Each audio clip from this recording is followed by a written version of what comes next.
Quelle image étonnante! Un convoi de navires marchands traversant le désert du Sinaï. Depuis près de 150 ans, le canal de Suez relie la mer Méditerranée à la mer Rouge.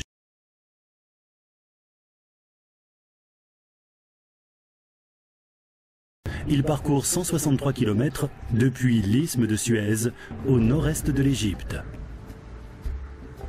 Au départ, il a été creusé dans le désert par les mains de l'homme. Aujourd'hui, le canal est assez large pour recevoir des vaisseaux de 500 mètres de long, 70 mètres de large et 70 mètres de fond.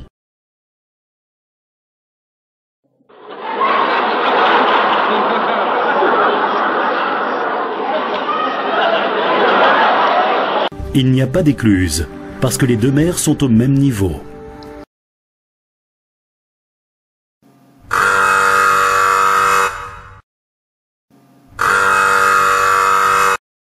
Il n'y a pas d'écluse, parce que les deux mers sont au même niveau.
Depuis la nuit des temps, l'humanité cherchait à traverser l'Égypte par voie d'eau.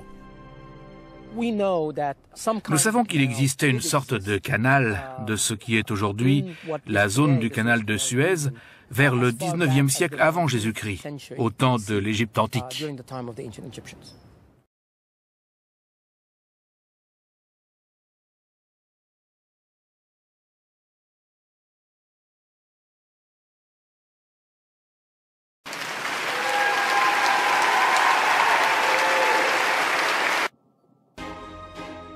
Il conclut qu'il y a 10 mètres de différence de niveau entre la Méditerranée et la mer Rouge, et qu'il est donc impossible de construire un canal entre les deux.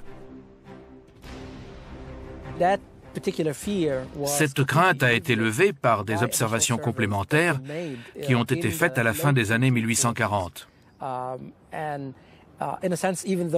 Elles ont prouvé que les deux mers étaient au même niveau. Mais il a fallu attendre l'ouverture du canal en 1869, presque 20 ans plus tard, pour que ce soit clair pour tout le monde.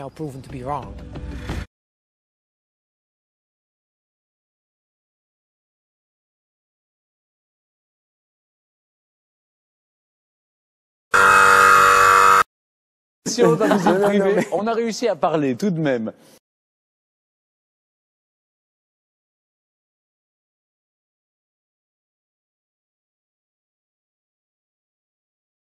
L'inauguration du canal de Suez a été, on voit d'ailleurs dans votre reportage, ça a été un grand moment glorieux aussi pour la France.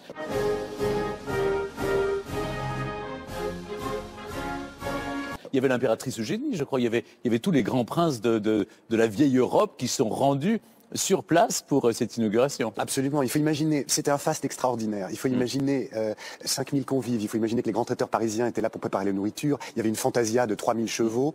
Et, je suis sûr qu'on en aurait fait on l'aurait fait en cérémonie officielle sur France Télévisions, j'imagine, on l'aurait retransmis. 17 novembre 1869, après 10 ans de travaux, c'est enfin l'inauguration du canal de Suez. Au musée, Yasmina Boudard nous raconte cette fête à travers un tableau d'Édouard Rioux.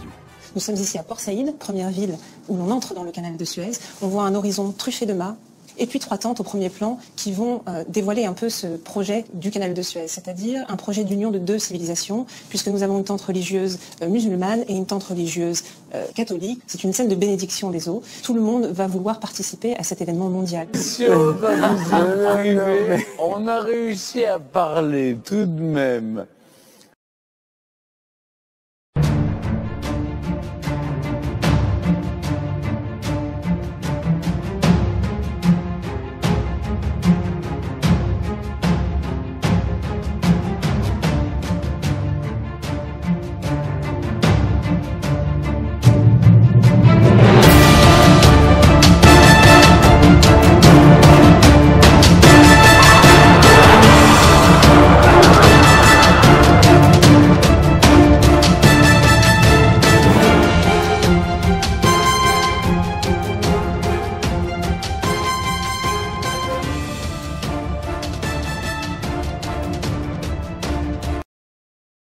C'est très injuste, c'est très injuste. Alors 195 km de long, 170 mètres de large, 20 mètres de profondeur. Bon, vous, Jean-Marie, vous êtes habitué à des canaux qui sont un peu plus modestes. Oui, je suis habitué à des canaux plus modestes. Mais nous avons nos fleuves où on a encore des grandes longueurs d'écluses qui sont donc à 210 mètres ou 180 mètres, 24 mètres de large, 12 mètres de...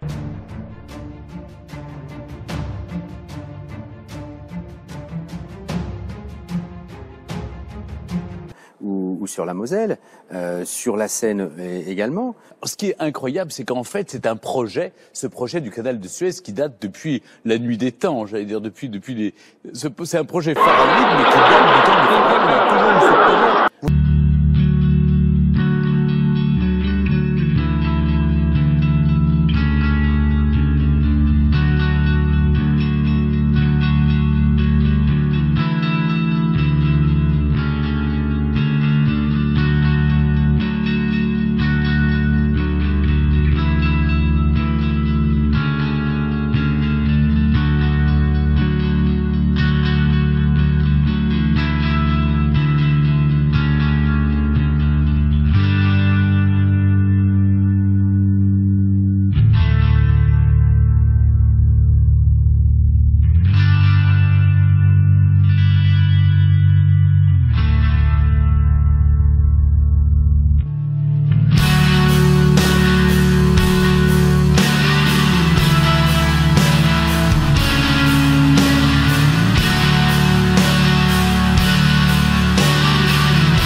und das